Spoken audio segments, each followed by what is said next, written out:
নমস্কাৰ বন্ধুসকল, মুখ্যমন্ত্ৰীৰ আত্মনিৰ্ভৰ অসম অভিযানৰ বাবে ইতিমধ্যে অনলাইন আবেদন প্ৰক্ৰিয়া আৰম্ভ হৈ গৈছে। 8 ডিচেম্বৰ তাৰিখৰ পৰা 21 জানুৱাৰীৰ ভিতৰত আপুনি অনলাইন আবেদন দাখিল কৰিব লাগিব। অনলাইন আবেদন দাখিল কৰাৰ আগতে আপুনি এখন প্ৰজেক্ট বনাব লাগিব। আপুনি অনলাইন ৰেজিষ্ট্ৰেশ্যন কৰোঁতে যি সেক্টৰ বাছনি কৰিছিলে সেই সেক্টৰৰ ওপৰত একোটা প্ৰজেক্ট আপুনি বনাব লাগিব। তো আজিৰ ভিডিঅ'টোত মই আপোনাক দেখুৱাম কেনেদৰে আপুনি কি প্ৰজেক্ট কেনেদৰে বনাব পাৰিব, কোনটো সেক্টৰ আপুনি চুজ কৰিছিলে তাৰ ওপৰত প্ৰজেক্ট এখন কেনেদৰে বনাব পাৰিব। কাৰণ আপুনি যদি অফিচিয়েল ৱেবছাইটত গৈ কিনে ডকুমেণ্টছ ৰিকোয়াৰ্ড সেকশন এটা আছে, ইয়াত যদি আপুনি চাই লাষ্টত দিয়া আছে আপলোড প্ৰজেক্ট ৰিপৰ্ট এখন আপলোড কৰিব লাগিব। যদি আপুনি প্ৰজেক্ট ৰিপৰ্টটো ভালদৰে নবনায় তেতিয়াহ'লে আপোনাৰ এপ্লিকেশ্যনটো ৰিজেক্ট হৈ যাব। কাৰণ আপুনি এই আঁচনিৰ অধীনত পইচাটো পাবনে নাই, সাহায্যটো পাবনে নাই সম্পূৰ্ণ নিৰ্ভৰ কৰিব আপুনি যোনটো প্ৰজেক্ট ৰিপৰ্ট আপলোড কৰে তাৰ ওপৰত। গতিকে প্ৰজেক্ট ৰিপৰ্ট এখন বনাওঁতে আপুনি ভালদৰে বস্তুখিনি চাই চিতি ল'ব লাগিব। সো আজিৰ এই ভিডিঅ'টোত মই তাকে আপোনাক জনাম কেনেদৰে আপুনি প্ৰজেক্ট ৰিপৰ্ট এখন বনাব পাৰিব। যদি আপুনি আত্মনিৰ্ভৰ অসম অভিযানৰ এই অফিচিয়েল ৱেবছাইটত ভিজিট কৰে, ইয়াত এনেধৰণৰ ইণ্টাৰফেচ দেখা পাব। ইয়াৰ লিংক আপুনি ডেছক্ৰিপশ্যন বক্সত পাই যাব। তাত যদি ক্লিক কৰে ডাইৰেক্টলি আপুনি ৱেবছাইটটো ভিজিট কৰিব পাৰিব। ৱেবছাইটটো ভিজিট কৰাৰ পিছত ওপৰত ৰাইট কৰ্নাৰত প্ৰজেক্ট টেমপ্লেট বুলি এখন অপশ্যন আপুনি দেখিবলৈ পাব। ইয়াত আপুনি যদি ক্লিক কৰাৰ পিছত আপুনি প্ৰজেক্ট এখন বনাবলৈ ইয়াক ফৰ্মেট দিয়া হৈছে বিভিন্ন ধৰণৰ। আপুনি যদি অকণমান তলত স্ক্ৰল কৰে ইয়াত দেখি পাব বহুতো সেক্টৰ অনুযায়ী একোটা ইয়াত টেমপ্লেট দিয়া হৈছে, একোটা দিয়া হৈছে। যদি আপুনি সেক্টৰটো চুজ কৰিছিলে পল্ট্ৰি, ডায়েৰী, গয়ট্ৰি, পিগৰি, তেনেহ'লে আপোনাৰ সাব সেক্টৰটো গোট ফাৰ্মিং যদি আপুনি লৈছে তেতিয়াহ'লে আপোনাৰ প্ৰজেক্ট নেম হ'ব গয়ট্ৰি ফাৰ্ম আৰু প্ৰজেক্ট নাম্বাৰ একোটা দিয়া হৈছে। প্ৰতিটো প্ৰজেক্ট সেক্টৰৰ আণ্ডাৰত একোটা প্ৰজেক্ট নাম্বাৰ দিয়া হৈছে আৰু তাৰ এগেইনষ্টত ইয়াত টেমপ্লেট ভিউ ডাউনলোড বুলি একোটা অপশ্যন দিয়া হৈছে। আৰু যদি আপুনি ইয়াত নাপায়, এই লিষ্টত যদি আপোনাৰ সেক্টৰটো নাপায় তেতিয়াহ'লে আপুনি ইয়াত অপশ্যন এখন পাব ফিল্টাৰ বুলি। ইয়াত আপুনি ক্লিক কৰিব। ক্লিক কৰাৰ পিছত আপুনি যোনটো সেক্টৰ চুজ কৰিছিলে ৰেজিষ্ট্ৰেশ্যন কৰোঁতে সেইটো বাছি ল'ব। ধৰি লৈছোঁ আপুনি যদি ফিচাৰিজ লৈছিলে তেতিয়াহ'লে ফিচাৰিজ আপুনি চিলেক্ট কৰিব। তাৰপিছত প্লেচ সেক্টৰ আপুনি যোনটো ইয়াত লৈছিলে তেতিয়াহ'লে বায়'ফ্লক, ট্ৰেডিশ্যনেল ফিচাৰী বা অৰ্নামেণ্ট ফিছ চিলেক্ট কৰি ল'ব। চিলেক্ট কৰাৰ পিছত আপুনি চাৰ্চ বক্সত ইয়াত ক্লিক কৰিব। ক্লিক কৰাৰ পিছত আপোনাৰ এখন টেমপ্লেট ইয়াত শ্ব' হৈ যাব, দেখি পাইছে। Name of sector fisheries, name of sub sector traditional fishery, project name fish feed mill আৰু প্ৰজেক্ট নাম্বাৰ একোটা দিয়া আছে। যেতিয়া আপুনি ইয়াত প্ৰজেক্ট এখন টেমপ্লেট ডাউনলোড কৰিব তেতিয়া আপোনাক প্ৰজেক্ট নাম্বাৰ এখন শ্ব' কৰা হ'ব আৰু এই প্ৰজেক্ট নাম্বাৰটো আপুনি ক'ৰবাত লিখি থ'ব, নহ'লে কপি কৰি থৈ দিব। কাৰণ এই প্ৰজেক্ট নাম্বাৰটো আপোনাক দৰকাৰ হ'ব যেতিয়া আপুনি অনলাইন আবেদন দাখিল কৰিব। তো আপুনি এই প্ৰজেক্ট নাম্বাৰটো লিখি থ'ব, সেইটো মাষ্ট বি কম্পালচৰি হয়। তাৰপিছত ইয়াত অপশ্যন এখন পাব ভিউ ডাউনলোড, ইয়াত আপুনি ক্লিক কৰিব। মই অকল ফিচাৰিজৰ কাৰণে ইয়াত দেখুৱাই আছোঁ। যদিহে আপোনালোকে বেলেগ সেক্টৰ চুজ কৰিছিলে নিজৰ সেক্টৰ অনুযায়ী আপুনি ফিল্টাৰ্ছত চিলেক্ট কৰিব, ইয়াত চিলেক্ট কৰিব। তাৰপিছত আপোনাৰ যোনটো টেমপ্লেট হয় সেইটো ডাউনলোড কৰিব। চ' মই এক্সাম্পল হিচাপে ফিচাৰিজ এখন লৈ লৈছোঁ। লোৱাৰ পিছত আপোনাৰ ডাউনলোড হৈ যাব ছাকচেছফুলি। ডাউনলোড হোৱাৰ পিছত আপুনি এইটো অ'পেন কৰি কিনে আপুনি ইয়াত চাব পাৰিব প্ৰজেক্ট নাম্বাৰ দিয়া আছে, project profile for assistant under chief minister's Atmanirbhar Asom অভিযান। চ' আপুনি ইয়াত বহুতো পেজ পাব কেইটামান। So' name of the scheme হ'ব আপোনাৰ fish feed mill, total project cost 4,50,000 ইয়াত দিয়া আছে। চ' এইটো এষ্টিমেটেড এটা দিয়া আছে, আপোনাৰ 3,50,000 হ'ব পাৰে বা 5 লাখো হ'ব পাৰে। তো এনেদৰে আপুনি দিব পাৰিব বা 4 লাখ হ'ব পাৰে। চ' আপোনাৰ যোনটো টোটেল কষ্ট হ'ব, চ' আপুনি এষ্টিমেটেড কৰি এটা ইয়াত দিব লাগিব। ডাইৰেক্টলি আপুনি যদি এইটো ডাউনলোড কৰি আকৌ আপলোড কৰি দিয়ে তেতিয়াহ'লে আপোনাৰ এপ্লিকেশ্যনটো ৰিজেক্ট হৈ যাব। চ' ইয়াত দিয়া আছে project at a glance. Number 1ত আপোনাৰ নেম অফ দি এণ্টাৰপ্ৰিনৰ, ইয়াত আপোনাৰ এণ্টাৰপ্ৰিনৰ নেম দিব। আপুনি যোনটো ব্যৱসায় কৰিবলৈ গৈ আছে তাৰ এখন এণ্টাৰপ্ৰিনৰ নেম, নহ'লে আপোনাৰ নিজৰ নাম ইয়াত দিব পাৰিব, নতুবা আপোনাৰ ব্যৱসায়ৰ যিটো নাম দিব পাৰে। ধৰি লৈছোঁ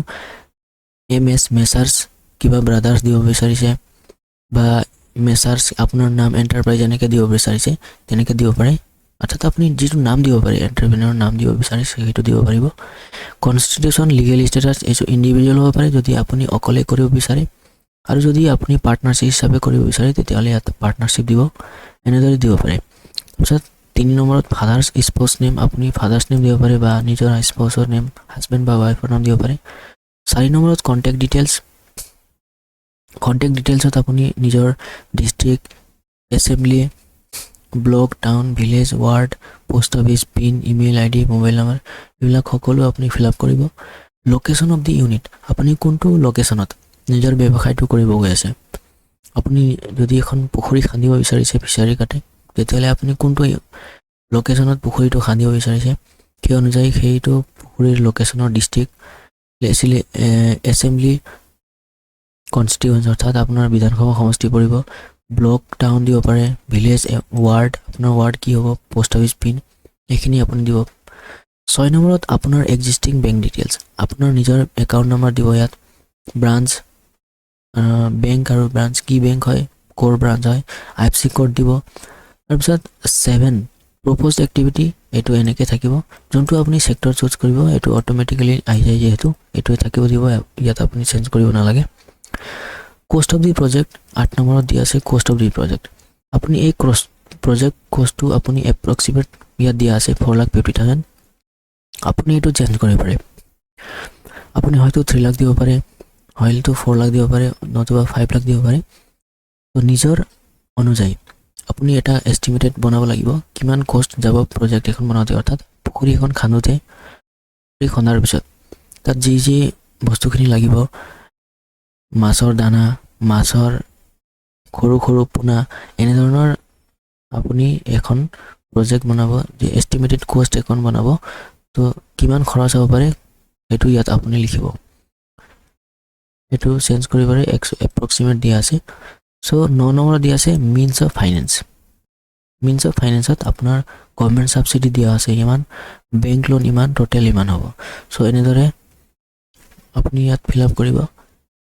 পে বেক পিৰিয়ড 5 ইয়াৰ্ছ এইটো অট'মেটিক হ'ব এইটো আপুনি চেঞ্জ কৰিব নোৱাৰে চ' বেকগ্ৰাউণ্ড এইটো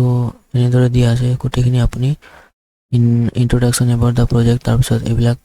গোটেইখিনি চাব যাওঁতে ইয়াত বহুতো দীঘল হৈ যাব ভিডিঅ'টো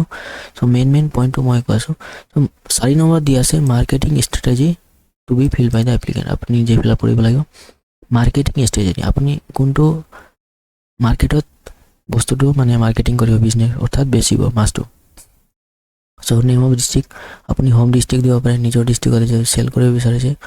পপুলেশ্যন অফ দি ডিষ্ট্ৰিক্ট সেই যোনটো ডিষ্ট্ৰিক্টত আপুনি চেল কৰি আছে যোনটো এৰিয়া আপুনি কভাৰ কৰি আছে সেইটো এৰিয়াত পপুলেশ্যন কিমান আছে তাৰপিছত number of fisheries in the district চ' সেইটো এৰিয়াত যোনটো এৰিয়াত আপুনি ব্যৱসায় কৰি আছে বা মাছটো চেল কৰি আছে বিক্ৰী কৰি আছে সেইটো এৰিয়াত ফিচাৰিজ কিমান আছে গভৰ্ণমেণ্ট কিমান আছে প্ৰাইভেট কিমান আছে সেইটো কাউণ্টিং কৰিব লাগিব আপুনি তাৰপিছত total requirement of fish in the district চ' ফিড ইন দ্য ডিষ্ট্ৰিক্ট চ' মানে কিমান মাছ কনজাম্পশ্যন হৈ আছে সেইটো ডিষ্ট্ৰিক্টত সেইটো আপুনি ইয়াত উলিয়াব লাগিব number of existing fish feed mill in the district with total install capacity চ' মাছৰ দানা কিমান দিয়া কিমান মানে দোকানবিলাক আছে সেইবিলাক আপুনি ইয়াত চাব লাগিব লিখিব লাগিব sources of raw' material of fish feed mill in the district চ' সেইটো ডিষ্ট্ৰিক্টত কিমান চ'ৰ্চ আছে ৰ' মেটেৰিয়েলছসমূহ পাবৰ কাৰণে এইবিলাক দিয়া আছে তাৰপিছত প্ৰচেছটো আপুনি ইয়াত ফিল আপ কৰিব নালাগে financial analysis cost of the প্ৰজেক্টত আপুনি নিজে দিব পাৰিব লেণ্ড বিল্ডিং কিমান স্কুৱেৰ ফিটত আপুনি পুখুৰীটো খান্দি আছে কিমানকৈ আপুনি খৰচ হৈ আছে প্ৰতিটো স্কুৱেৰ ফিটত সেইবিলাক আপুনি ইয়াত ফিল আপ কৰিব লাগিব মেচিনাৰিজ আপুনি কি মেচিনাৰিজ ইউজ কৰিছে পুখুৰীটো খান্দোতে এনেধৰণে আপুনি ইয়াত ফিল আপ কৰিব আৰু গোটেইখিনি এইটো এষ্টিমেটেড দিয়া আছে এইটো আপুনি নিজৰ মতে কষ্ট এপ্ৰক্সিমেট এটা হিচাপ কৰি এইটো ফিল আপ কৰিব এইবিলাক ভালদৰে যেতিয়া আপুনি বনাব প্ৰজেক্ট এখন আপুনি কোনো জনা শুনা মানুহৰ হতুৱাই বনাব যদি নিজে বনাব নোৱাৰে আগে পিছে বনোৱা মানুহৰ হতুৱাই বনাব কাৰণ এই প্ৰজেক্টটো মষ্ট ইম্পৰ্টেণ্ট হয় প্ৰজেক্টটো যদি আপুনি ভালদৰে বনাব নোৱাৰে তেনেহ'লে আপোনাৰ এপ্লিকেশ্যনটো ৰিজেক্ট হৈ যাব গতিকে এই প্ৰজেক্টটো যেতিয়া আপুনি বনাব ভালদৰে চাই চিতি সম্পূৰ্ণ কমপ্লিট কৰাৰ পিছত লাষ্টত প্ৰজেক্টৰ লাষ্টত আপোনাৰ সিগনেচাৰ কৰিব লাগিব সিগনেচাৰ কৰি হৈ যেতিয়া প্ৰজেক্টটো এখন ৰেডি হৈ যাব ৰেডি হোৱাৰ পিছত আপুনি অনলাইন আবেদন কৰিব পাৰিব তো অনলাইন আবেদন কেনেকৈ কৰিব ইয়াৰ পৰৱৰ্তী ভিডিঅ'ত মই আপোনাক দেখুৱাম আজিৰ এই ভিডিঅ'টোত মই থুলমূলকৈ প্ৰজেক্ট এখন কেনেদৰে বনাব লাগিব গোটেইখিনি প্ৰচেছটো মই আপোনালোকক জনাই দিলোঁ যদিহে কিবা ডাউটছ আছে যদিহে কিবা জানিব বিচাৰিছে তেতিয়াহ'লে আপুনি কমেণ্ট বক্সত কমেণ্ট কৰি সুধিব পাৰে আৰু নেক্সট যেতিয়া প্ৰজেক্ট এখন কমপ্লিট হৈ যাব তাৰপিছত আপুনি এপ্লাই কৰিবলৈ যাব সো এপ্লাই কেনেদৰে কৰিব আপুনি নিশ্চয় গম পাব সেইকাৰণে তাৰ কাৰণে আপুনি আমাৰ চেনেলটো সাবস্ক্ৰাইব কৰি থৈ দিব লাগিব যদি আজি এই ভিডিঅ'টো ভাল পাইছে লাইক কৰিব আৰু আপোনালোকৰ বন্ধুবৰ্গৰ সৈতে শ্বেয়াৰ কৰিব যোনে প্ৰজেক্ট ৰিপৰ্ট এখন বনাবলৈ বিচাৰি আছে আৰু কিছুমানে মোক কমেণ্ট কৰি সুধিছে যে এতিয়াও ৰেজিষ্ট্ৰেচন কৰিব পাৰি নেকি মুখ্যমন্ত্ৰীৰ আত্মনিৰ্ভৰ অসম অভিযান আঁচনিৰ অধীনত এতিয়া মই তেওঁলোকক কৈ আছো যে এতিয়া তেওঁলোকে কোনো ধৰণে নতুন ৰেজিষ্ট্ৰেচন কৰিব নোৱাৰিব কাৰণ ৰেজিষ্ট্ৰেচন প্ৰক্ৰিয়া ইতিমধ্যে শেষ হৈ গৈছে বৰ্তমান যিসকলে ৰেজিষ্ট্ৰেচন কৰি থৈছে ইতিমধ্যে তেওঁলোকৰ বাবে এই পৰ্টেলটো খুলি দিয়া হৈছে অনলাইন আবেদনৰ কাৰণে আৰু অনলাইন আবেদন কৰাৰ আগতে প্ৰজেক্ট এখন বনোৱাটো কম্পালসৰি যেহেতু সেইটো কাৰণে আজিৰ ভিডিঅ'ত মই আপোনালোকক সহায়ৰ বাবে আগবঢ়ালোঁ আমাৰ চেনেলটো সাবস্ক্ৰাইব কৰিবলৈ নাপাহৰিব লগ পাম অন্য এটা ভিডিঅ'ৰ সৈতে ধন্যবাদ